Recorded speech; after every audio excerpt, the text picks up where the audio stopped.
Hey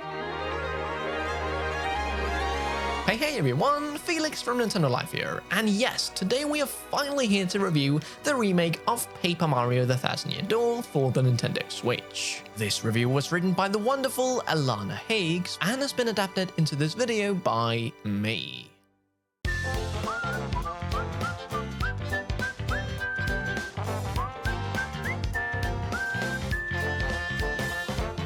Paper Mario: The Thousand Year Door has been held as the standard for Mario RPGs for 20 years. It, alongside its N64 predecessor, captured what fans wanted from their turn-based plumber-starring adventures: silly humor, epic adventures, fantastic combat, and, well, charm.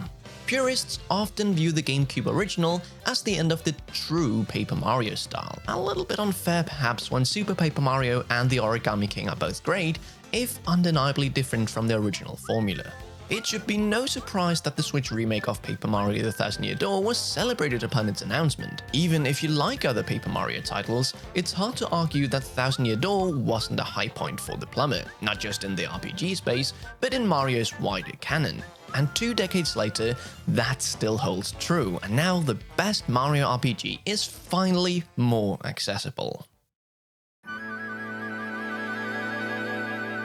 What sets Thousand Year Door apart from other Mario starring RPGs is, well, everything. It expands on what the first Paper Mario did in every single way, giving you more options in combat, a much grander story where each chapter is connected to the larger narrative, and a bigger world to explore. Rogueport alone is one of the best hub towns in any game we've ever played, teeming with seedy individuals and packed full of lore and history that the game fully explores. Thousand Year Door also feels and plays like an excellent RPG, with wrinkles appropriate for a Mario game like dog-eared walls waiting to be torn, hidden pipes waiting to be unfolded, and playable Peach and Bowser sections that add to the charm and humor. The story is unchanged from the original GameCube version, besides a refreshed, revamped localization. Things start when Mario receives a treasure map from Princess Peach, who's visiting the shady town of Rogueport. Mario follows the map, only to find out that Peach has gone missing. Oh no! Thus, he stumbles into the myths of Rogueport, the titular Thousand Year Door, and a dangerous adventure to collect the crystal stars that will span the world.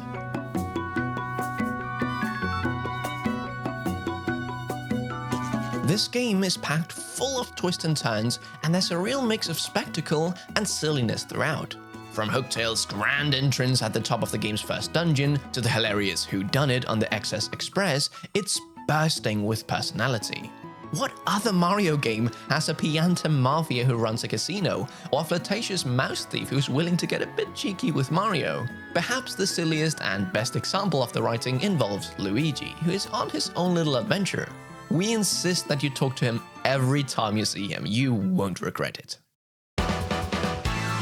The real star of Thousand Year Door, though, has always been the combat, and thankfully, the gameplay is the same here as it was on the GameCube. Mario and one of his partner characters will take to a literal stage to fight enemies in turn-based combat. Using time-based mechanics, you can do more damage, defend from damage, or counter-attack with a supercard. It builds on the basics laid by Super Mario RPG and Paper Mario, giving you more tools, enemy variety, and partner versatility.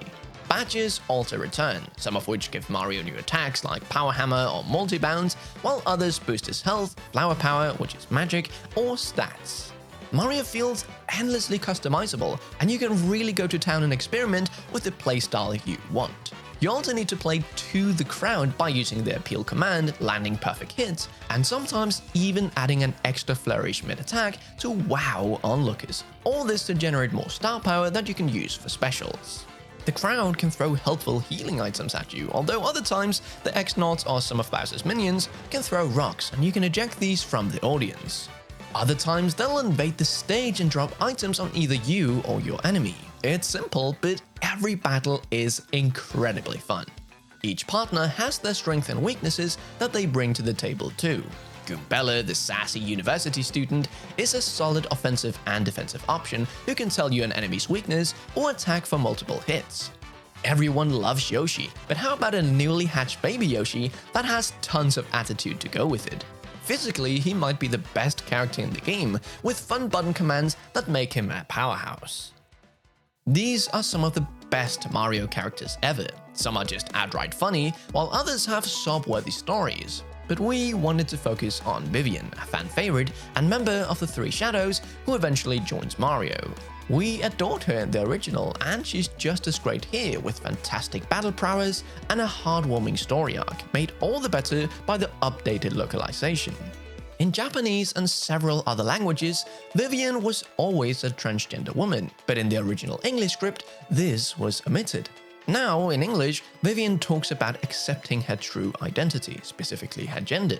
It's just one or two scenes, but it's a pivotal moment that should have always have been there, and we're glad that it has been restored for the Switch version. The characters are great, but so is the world, and the beautiful new visuals redone for the Switch version really help bring areas like Buckley Woods or Pirates Cove to life. Even at 30 FPS, this is a beautiful and smooth game, and we only experienced frame drops once or twice when there were many characters on screen during cutscenes.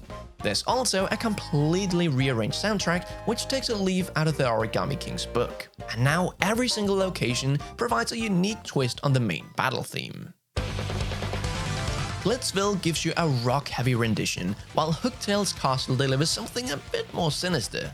Rogueport even has multiple variations of its theme, with a sea shanty at the port or a jig inside the inn.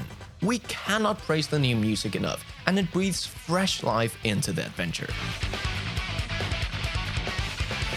The locations might be a bit smaller than those in the N64 original, but one of the biggest criticisms of Thousand Year Door was the amount of backtracking required. This is still a small issue in some places like Chapter 2, but in other instances such as Chapter 4 and 5, a new warp pipe has been added to the creepy steeple and a spring to Keelhole Key to ease the process. Along with the revamped warp pipe hub in Rogueport sewers, these are bad, well, just a tad.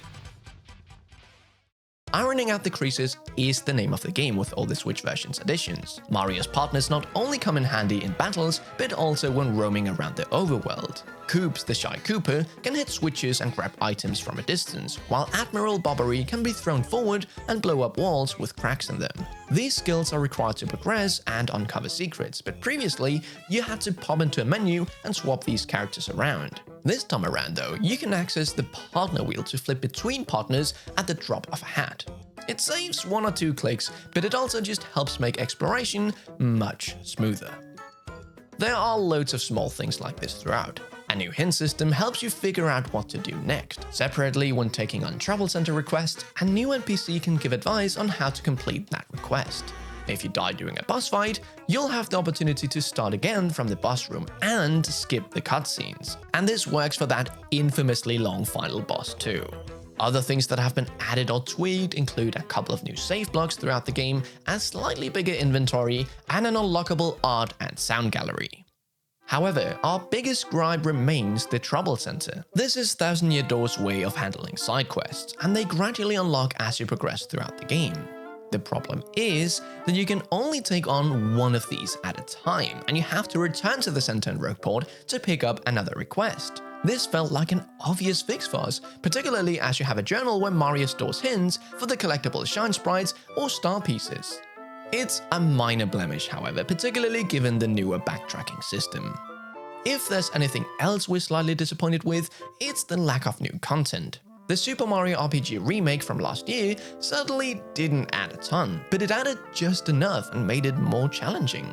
We can't go into specifics, but players returning to Thousand Year Door for the first time in years might be a bit let down despite everything else this remake does so right.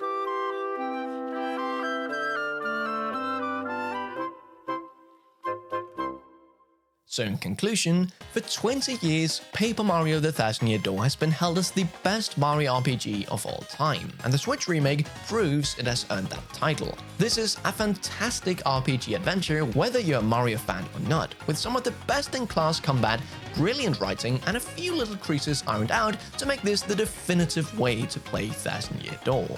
We wish there was a little bit more to do post-credits, but there's no doubt about it. This is a beautiful looking Switch remake and a must-play RPG. We here at Nintendo Life give Paper Mario: The Thousand Year Door for the Nintendo Switch a 9 out of 10.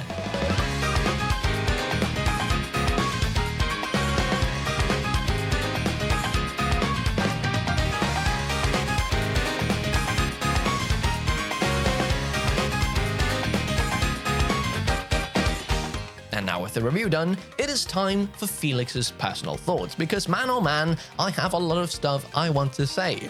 Firstly, oh my god, this game is phenomenal. Now, this was my first time playing the Thousand Year Door, and I knew I was going into something good because how everyone talks about this game, but it really surprised me just how much I was enjoying this game.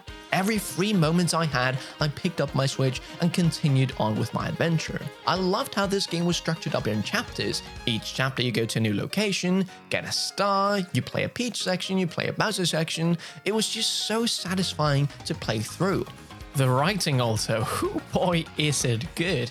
There was genuinely moments where I thought, is this even a Mario game? How is this allowed to make it into the game? It's so different from any other Mario game I've played, and man, do I love it.